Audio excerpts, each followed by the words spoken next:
ایک صورت ہے جی جس کو سورہ کوثر کہتے جی ہیں، بالکل ایسے۔ اس کو بیوی کے ساتھ کس طرح نسبت حاصل ہے؟ دیکھیں اس سے آیہ مجیدہ سورہ مبارکہ الکوثر کی جو بات کریں، جو قرآن کی سب سے مختصر صورت ہے، لیکن منزلت اور مقام کے حوالے سے شاید اس کے اندر بڑی وسعت ہے، تو یہ جو سورہ کوثر نازل ہوئی ہے تو اس کے پس منظر پہ جائیں تو جہاں رسول اللہ بہت سی مشکلات کا سامنا کر رہے تھے، کیونکہ ابتدائی اسلام تھا تو لوگ تانے دے رہے تھے، کوئی شاعر کہہ رہا تھا، کوئی مجنون کہہ رہا تھا، اور جب قرآن کی آیات کی تلاوت کرتے تو لوگ کہتے یہ تو اساطیر الاولین ہے، یعنی پرانے قصے کہانیوں کی بات ہے۔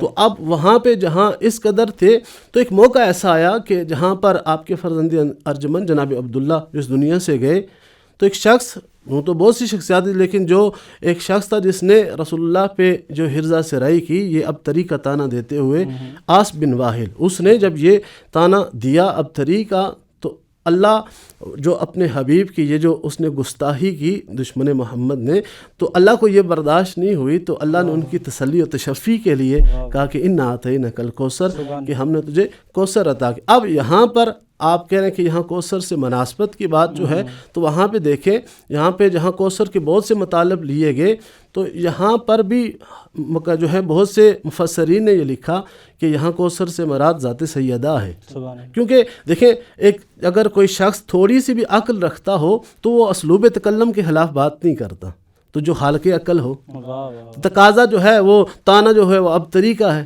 تو جو آپ کسی نے کہا حوض کوثر، تو اللہ تانا اب طریقہ سنے اور عطا کوثر کرے، یعنی یا اس پہ ایک اس انداز سے سونے کہ جب یہ آیت کی کہ ہم نے آپ کو کوثر عطا کیا، کیا اس سے پہلے رسول حوض کوثر کے مالک نہیں تھے؟ تو یہاں پر جو کوثر سے مراد دی جا رہی ہے، اور اس سے آسان ایک قانون دیکھیں کہ آپ اس آیت کی تلاوت کرتے ہیں، انا اعطیناک الکوثر فصل لربک وانحر ان شانئک هو الابتر۔ اب دیکھیں اسی پہلی آیت کا جواب تیسری آیت میں بھی ہے، یعنی مناسبت جو دیکھنا چاہیں تو پہلی آیت کے اندر ہی دوسری آیت کو چھوڑ کے تیسری آیت کے ساتھ مناسبت ہے، یعنی انا اعطیناک الکوثر، کہ ہم نے آپ کو کوثر عطا، ان شانئک هو الابتر، کہ آپ کا دشمن جو ہے وہ ابتر رہے گا۔ تو اس کا مطلب یہ ہے کہ یہاں جو مناسبت ہے وہ سیدہ کی ذات مبارکہ ہے، جی ابتری کا جواب سیدہ کے ذریعے، جن کی نسل آج بھی قائم ہے۔ قبلہ آپ نے قرآنی آیات کی بات کی، سورہ مبارکہ الکوثر کی بات کی، تو کیا نبی کے فرمان سے بھی منزلت جناب سیدہ آیا ہیں؟ جی دیکھیں آپ نے جو سوال کیا اس حوالے سے کہ خود رسول اکرم نے جو ہے وہ سیدہ کے مقام و منزلت کے لیے صرف احادیث تک نہیں بلکہ عملی طور پہ بھی اس کا جو ہے وہ بہت جگہ پہ، جیسے ابھی میں نے کہا کہ تقریر اور تحریر میں جب بھی تذکرہ ہو تو اس واقعے کا ذکر لازمی آتا ہے کہ رسول سیدہ کے آنے پہ کھڑے ہو جاتے، اور پھر جب حدیث قصہ وہ آیت تطہیر جو آئی تو پھر تاریخ نے لکھا کہ 9 مہینے تک رسول خود سیدہ کے دروازے پہ جاتے اور آیت تطہیر کی تلاوت کرتے، یہ مقام و منزلت ہے۔ اور پھر ایک مقام پہ ایسا یہ ہے کہ رسول تشریف لے کے گئے اور سیدہ بھی ہیں، اور سیدہ کا ہاتھ پکڑ کے کہا کہ جو جانتا ہے وہ جانتا ہے، جو نہیں جانتا وہ جان لے، یہ میری بیٹی فاطمہ ہے، جس نے اس کو ناراض کیا اس نے مجھ محمد کو ناراض کیا، اور جس نے مجھ محمد کو ناراض کیا اس نے خدا کو ناراض کیا، اور خدا کو ناراض کرنے والا جہنمی ہوتا ہے۔ تو یہ رسول نے کئی مرتبہ پاک سیدہ کی مقام و منزلت کے لیے عملی طور پہ جو ہے وہ تعارف کروایا سیدہ۔ آپ کے کہنے کا مطلب یہ ہوا، مقصد یہ ہوا کہ رضائے خداوندی کے لیے رضائے سیدہ ضروری ہے۔ بے شک، جب تک جو ہے وہ سیدہ راضی نہیں ہے، رسول راضی نہیں ہے، یہ بڑی مشہور اور معروف جو ہے وہ احادیث مبارکہ ہے۔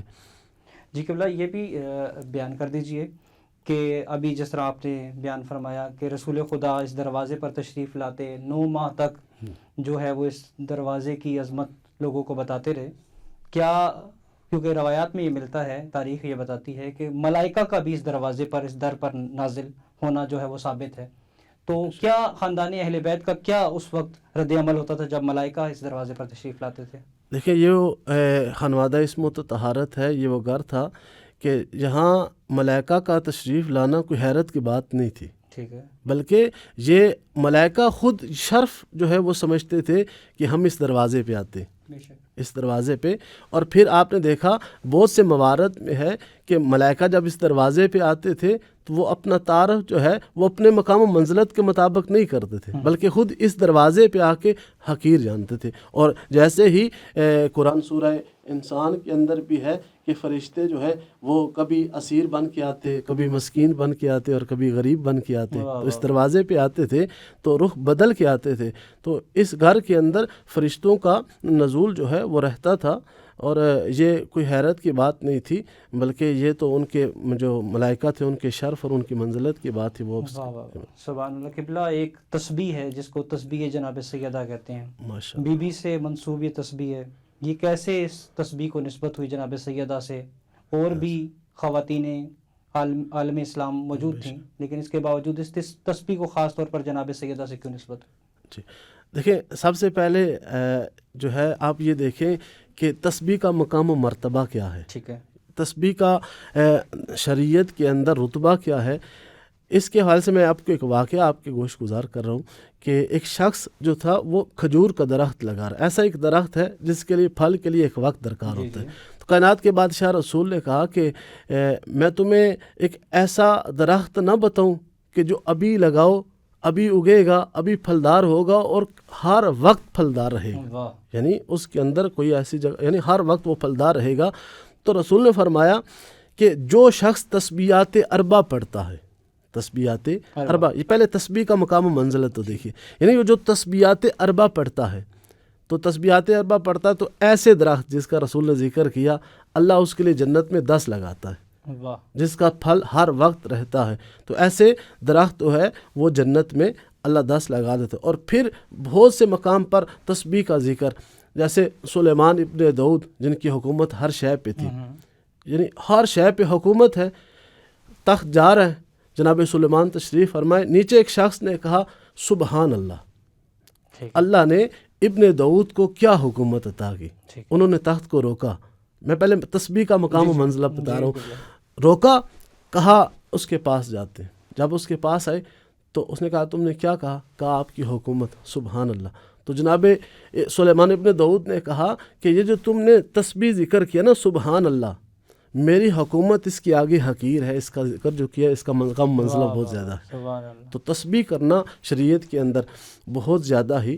اور پھر یہ جو تسبیح فاطمۃ الزہرا سلام اللہ علیہا ہے, اس کے متعلق ہمارے صادق عالم محمد امام جعفر صادق علیہ السلام فرماتے ہیں کہ اللہ کی عبادت کے لیے تسبیح فاطمۃ الزہرا سے بڑی کوئی چیز نہیں ہے. تسبیح فاطمۃ الزہرا سے بڑی کوئی چیز نہیں ہے. اور اس کا اگر شان نزول دیکھیں, جب سیدہ جو ہے ایک عقد نکاح کے بعد جو ہے مولا علی کے گھر تشریف لاتی ہے تو دوسرے دن رسول تشریف لے آتے اور جو ہے تقسیم کار کرتے ہیں, اور یہ کہتے ہیں کہ جو گھر کی چار دیواری کے اندر کام ہے وہ سیدہ کریں گی, اور جو گھر کے باہر کے جتنے کام ہیں وہ مولا علی کریں گے. اور یہاں پہ رک ایک فکرہ کہوں کہ جو سیدہ نے کے متعلق جب یہ کہا تو سیدہ فرماتی ہیں کہ جب میرے بابا نے تقسیم کار کیا تو اس وقت جو میرے ذمہ کام لگایا میں اتنی خوش تھی, یا میں جانتی تھی یا میرا خدا جانتا تھا. تو سیدہ تو وہاں پہ گھر کے کام کرتی. اور ایک وقت ایسا آیا کہ رسول تشریف فرمائے اور سیدہ چکی چلا رہی. رسول کے آنے پہ کھڑی ہوئی تو جب ہاتھوں کو بوسہ دینے لگے تو دیکھا سیدہ کے ہاتھوں پہ چھالے پڑے. تو اب جو چھالے پڑے دیکھے تو رسول نے اس مشقت کو دیکھ کے کہا کہ سیدہ سے کہا کہ جو دنیا کی تلخی ہے وہ آخرت کی شرینی ہوتی ہے, اور آخرت کی جو ہے دنیا کی شرینی آخرت کی تلخی ہوتی ہے, اور آپ دنیا کی تلخی پہ آخرت کی شرینی جو ہے وہ حاصل کر رہی ہیں. اور پھر جب اتنی مشقت کرتی تھک جاتی تو ایک مرتبہ جو ہے وہ رسول کی بارگاہ میں جاتی ہیں لیکن اظہار نہیں کر سکتی, واپس آ جاتی ہیں. خود سردار الانبیاء وہاں سے اٹھتے ہیں اور بارگاہ سیدہ میں آتے ہیں تو وہاں پر بھی سیدہ اظہار نہیں کر سکی. خود مولا علی نے بتایا کہ یہ تھک جاتی ہیں تو ان کے لیے کسی ایک کنیز کا بندوبست کریں. تو رسول نے فرمایا کہ میں آپ کے لیے ایک ایسی چیز کا بندوبست نہ کروں جو آپ کو راحت و سکون دے. تو وہاں پہ یہ اس تسبیح کا جو ہے وہ تحفہ سیدہ کے حوالے کیا گیا. تو یہ اس کا شان نزول جو سیدہ کے حوالے یہ تسبیح یہ رسول اللہ کی طرف سے ہدیہ تھا. جہاں پہ قبلہ یہ تو آپ نے تسبیح جناب سیدہ سلام اللہ علیہ کے حوالے سے اس کی قدر و منزلت بیان کی، اور ہم دیکھتے ہیں کہ قائد ملت جعفریہ آغا سید حامد علی شاہ موسوی نجفی نے اپنی پوری زندگی میں اس تسبیح کو تعلیم کیا، لوگوں کو کہا کہ یہ تسبیح پڑھ کر آپ گھروں سے روانہ ہوں، سفر کے لیے روانہ ہوں. تو یہ تو تسبیح اس کو نسبت ہے جناب سیدہ سلام اللہ علیہ کے حوالے سے. اس کے علاوہ بھی کوئی تسبیح ہے جو کہ جناب رسول خدا یا مولا کائنات حضرت علی بن ابی طالب علیہ السلام کے ساتھ منسوب ہو؟ اگر اس حوالے سے کچھ بیان کرنا چاہیں. تسبیح فاطمہ الزہرا ایک ایسا معجزہ ہے، نہ صرف ہم جیسے گناہگاروں کے لیے ایک مددگار اور وسیلہ ہے، بلکہ خود ائمہ اہل خدا کے درمیان بھی یہ تھا کہ وہ بھی اس کو وسیلہ بناتے تھے، وہ بھی تسبیح فاطمہ الزہرا کو وسیلہ بناتے.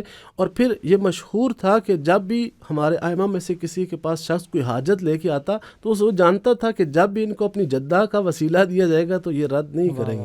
تو یہ وسیلہ خود ذات سیدہ تسبیح سیدہ بھی رہی. اور جو دوسرا آپ نے سوال کیا کہ کیا دوسری تسبیح بھی ہے، ہاں بہت سی جو ہیں، ہر معصوم کے ساتھ جو ہیں وہ تسبیحات ہیں، لیکن جو سیدہ کی تسبیح ہے اسے جو اہمیت حاصل ہے وہ عرض کر چکا کہ کہا کہ اللہ کی عبادت کے لیے اس سے بڑی کوئی عبادت نہیں ہے جو تسبیح ہے. اور بہت ہی مشہور ہے تسبیح امیر المؤمنین، جس کا میں تذکرہ تفصیل سے کر دیتا ہوں. یعنی تسبیح امیر المؤمنین جو ہے، خود ابن اعظم کو خود مولا علی نے کہا کہ میں تمہیں آج ایک ایسی تسبیح، ایسا ذکر نہ بتاؤں کہ تجھے حقیقی ولی اللہ بنا دے، حقیقی ولی اللہ بنا دے. تو اس وقت مولا نے یہ تسبیح، جس کا جو ہے طریقہ کار یہ ہے کہ 10 مرتبہ جو ہے وہ سبحان اللہ، 10 مرتبہ الحمدللہ، اور 10 مرتبہ اللہ اکبر، اور 10 مرتبہ لا الہ الا اللہ. تو اس کا اجر وہ خود مولا نے بتایا، امیر المومنین نے بتایا کہ یہ تسبیح پڑھنے کا اجر یہ ہے کہ اللہ اسے 1000 مصیبتوں سے دور رکھتا ہے، 1000 مصیبتوں سے دور رکھتا ہے، جس میں کم سے کم جو مصیبت ہے وہ مرتد ہو جانا ہے، کم سے کم مصیبت. اور کہا پھر اللہ اسے تسبیح کے ذریعے، جو تسبیح امیر المومنین ہے، اللہ اسے جو ہے وہ 1000 انعام عطا کرتا ہے. جو پہلا انعام ہے کہ روز محشر وہ رسول اللہ کے جوار اور ہمزائیگی حاصل کرے گا. یہ تسبیح امیر المومنین کا. قبلہ یہ بھی بیان کیجئے، کیونکہ جناب سیدہ کی حیات مبارکہ کے 3 ادوار ہیں. ایک جناب رسول خدا کے ساتھ بطور بیٹی، ایک جناب علی مرتضیٰ کے ساتھ بطور بیوی، اور ایک حسنین رحیمین شریفین کریمین کے ساتھ بطور ماں. ان تینوں ادوار کے حوالے سے مختصراً بتا دیجئے کہ بی بی کا جو اسوہ ہے کس طرح خواتین عالم کے لیے نمونہ عمل ہے. جی بے شک.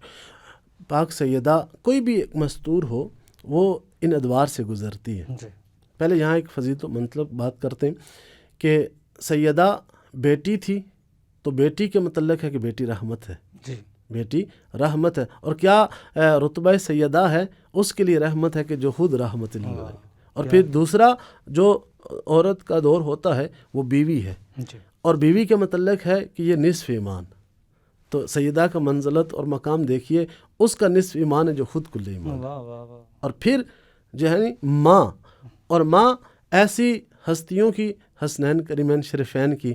اور ماں کے متعلق یہ ہے کہ بیٹوں کے لیے، اولاد کے لیے ماں کے قدموں میں جنت ہے، تو ان کی جنت قدموں میں کہ جو خود وارثان جنت ہے. اور پھر یہ تینوں ادوار کے اندر سیدہ نے جو ہے ہر، یہاں بات آپ نے کی، میں ایک بات کروں کہ انسان کے لیے جتنا بھی ہے نا قدوہ جو ہوتا ہے وہ انبیاء کرام ہوتے ہیں. بے شک. اور تمام انبیاء کرام کے لیے قدوہ جناب ابراہیم علیہ السلام کی ذات. اور پھر جناب ابراہیم علیہ السلام کے لیے جو قدوہ ہے وہ محمد و آل محمد ہے. اور آل محمد کے لیے جو قدوہ ہے وہ سیدہ کی ذات ہے. یعنی صرف ہمارے لیے نہیں بلکہ ائمہ خدا کے لیے بھی ہیں. تو اب سیدہ جس ادوار میں بیٹی کے ادوار میں تھیں، تو ایک مشکل زمانہ تھا سیدہ کے لیے. ابتدائی اسلام کا زمانہ تھا، رسول اللہ پہ بڑی مشکلات آ رہی تھی، معاشی بیکار تھا، سماجی مشکلات تھیں، اور پھر جسمانی اذیتیں بھی تھیں. دیکھیں وہاں سیدہ نے کس طرح سے اپنا کردار ادا کیا کہ جب رسول تبلیغ کر کے واپس آتے، کپڑے جاڑتی، زخم سے خون صاف کرتی، مرہم رکھتی.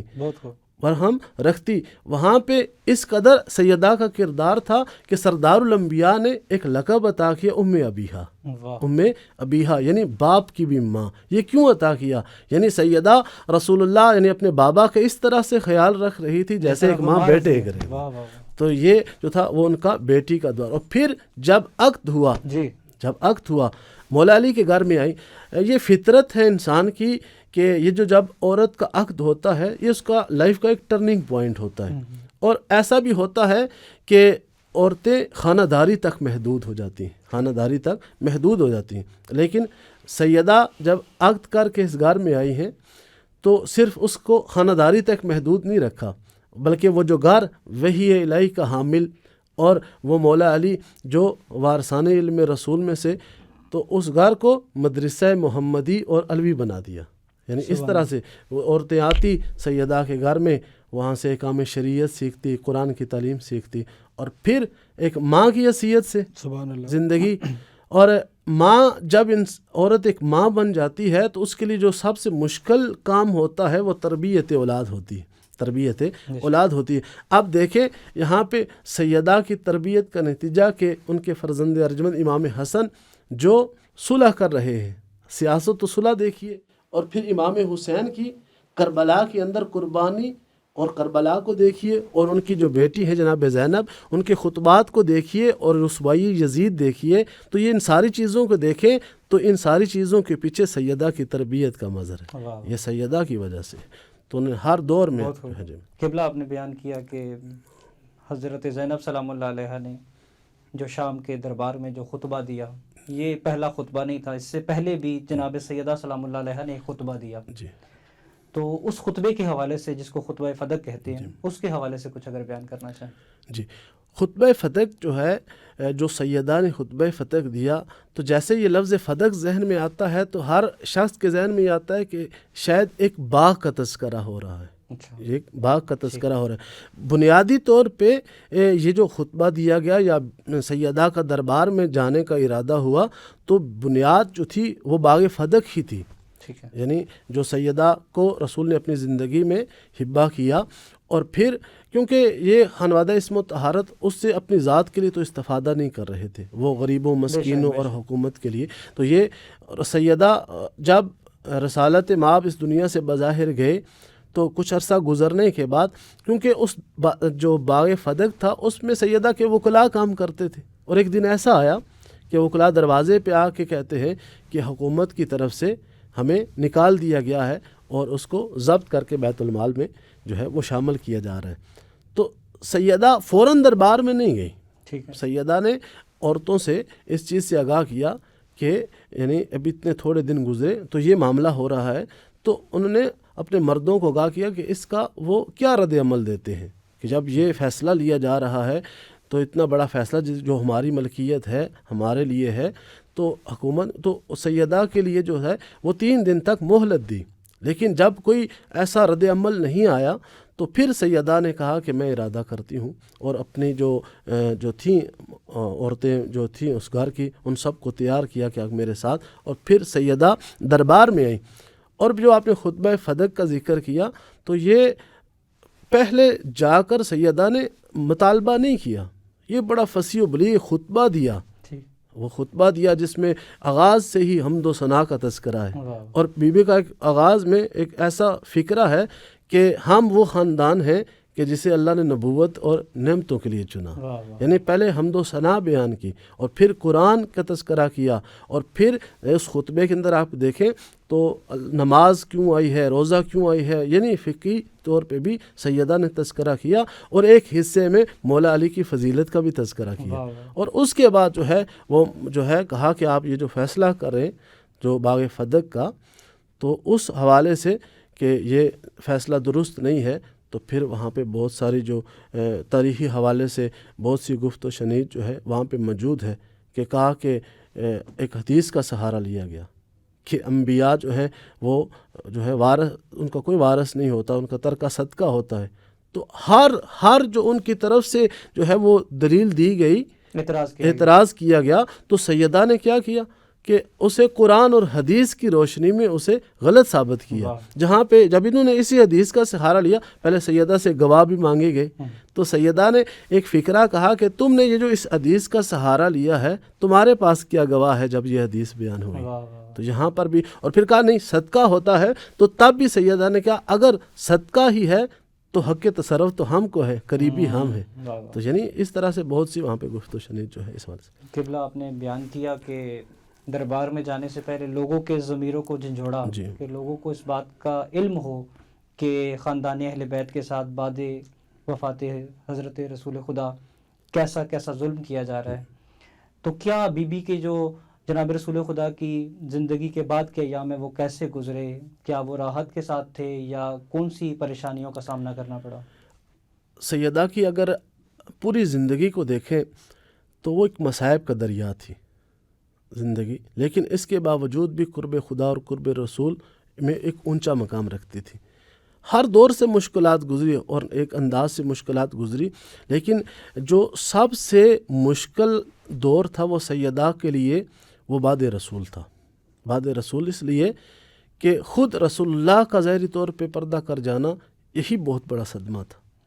یہی بہت بڑا سیدہ کے لیے صدمہ تھا کہ آپ دیکھیں کہ جس وقت رسول اللہ بظاہر اس دنیا سے جانے لگے تو ان کا جو سر تھا وہ سیدہ کی گود میں تھا، اور پھر سیدہ کی آنکھ سے آنسو نکلا اور رسول اللہ کے چہرے پہ گرا. تو ایک مرتبہ آنکھ کھول کے کہا سیدہ آپ کیوں رو رہی ہیں؟ تو کہا میں یہ سوچ رہی ہوں آپ کے بعد میں اس دنیا میں کیسے رہوں گی، اس دنیا میں کیسے رہوں گی. اور پھر اتنے مصائب آئے کہ اذیتیں برداشت کی، بے احترامی، اور پھر جناب محسن کی شہادت، در کے اوپر آگ کا آ جانا. تو اتنے مصائب تھے سیدہ کے کہ بی بی کا ایک نوحہ آج بھی مشہور ہو گیا ہے کہ بابا آپ کے بعد مجھ پر اتنے غم آئے کہ اگر روشن دنوں پہ آتے تو وہ کالی راتوں میں بدل جاتے. تو ایسا رسول اللہ کے بعد، اور اتنا گریہ کرتی کہ مدینے کے لوگ علی کے پاس آ کے کہتے علی سیدہ سے کہیں، بنت پیغمبر سے کہیں کہ ہر وقت نہ رویا کرے. جب سیدہ روتی ایسا نہیں تھا کہ سیدہ کی آواز مدینے کے لوگوں کے کانوں تک جاتی تھی، ایسا نہیں تھا. اگر کرامات اور معجزات میں سے دیکھیں تو سیدہ کے کرامات اور معجزات میں ایک معجزہ یہ بھی ہے کہ سیدہ کے مصائب و آلام اتنے زیادہ تھے کہ زمین و آسمان گریا کرتے تھے. اور جب سیدہ مدینے میں روتی تو اس وقت آواز کی وجہ سے وہ پریشان نہیں ہوتے، بلکہ مدینے کے در و دیوار ہل جاتے تھے اور جانور چارہ کھانا چھوڑ دیتے تھے. تو وہ لوگ سیدہ کے رونے کی وجہ سے علی کے پاس آ کے کہتے کہ ایک وقت جو ہے اتنے مصائب جو ہیں وہ سیدہ کے لیے، اور پھر وہ سب سے بڑا ظلم اور سب سے بڑا جو مصائب ہے وہ سیدہ کی ذات مبارکہ میں کہ آخری وقت رسول کا 3 مرتبہ ملک الموت نے دستک دی، اور آخری مرتبہ جب رسول کے کہنے پہ اجازت ملی تو رسول نے کہا کہ میری وجہ سے دیر ہوئی، تو اس وقت کہا کہ میری تاخیر کی پریشانی نہ کریں، بلکہ اپنی سیدہ کے سامنے کہا کہ انہیں گواہ بنائیں کہ میں کسی دروازے پہ نہیں رکا، آپ کی بیٹی کے احترام میں آپ کے دروازے پہ رکا، جس دروازے پہ ملک الموت رکتا. نبیوں کے سردار رک کے آئے تھے، تطہیر کی تلاوت کرتے، اور پھر ایک ایسا وقت آیا کہ اس دروازے سیدہ سے دھواں اٹھتا ہوا دیکھا گیا، اس دروازے سیدہ پہ آگ جلتی ہوئی دیکھی گئی. اور پھر ایک ایسا منظر تھا کہ جیسے ہی ایک دروازے اور در و دیوار کے درمیان بنت پیغمبر تھی، اور ایسا ایک ظلم کا پہاڑ آیا کہ سیدہ کی آواز آئے گی فضا میرا محسن شہید ہو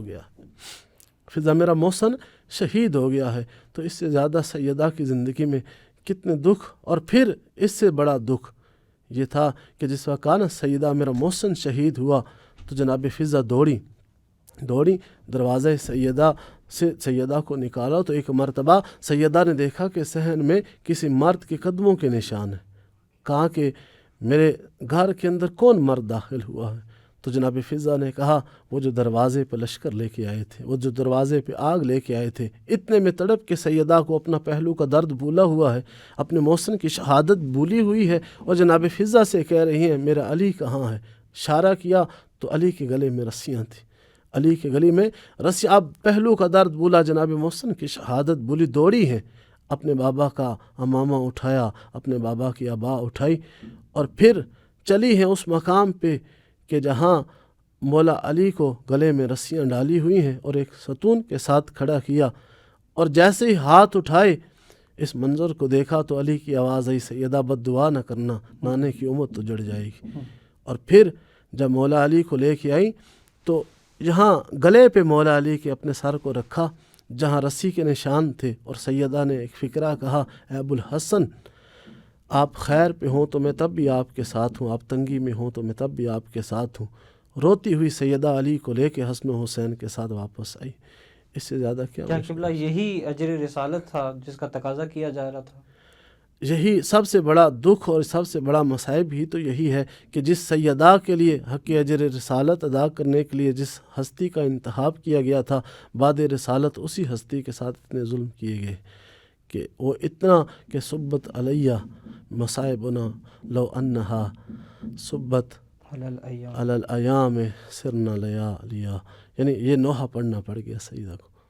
نوحہ پڑھتی ہوئی جناب سیدہ اس دنیا سے تشریف لے گئیں۔ قبلہ بہت شکریہ، آپ ہمارے ساتھ ہماری اس نشست میں موجود تھے۔ کل انشاءاللہ نئے پروگرام کے ساتھ آپ کی خدمت میں حاضر ہوں گے۔ کل تک کے لیے اللہ حافظ، مولا نگہبان۔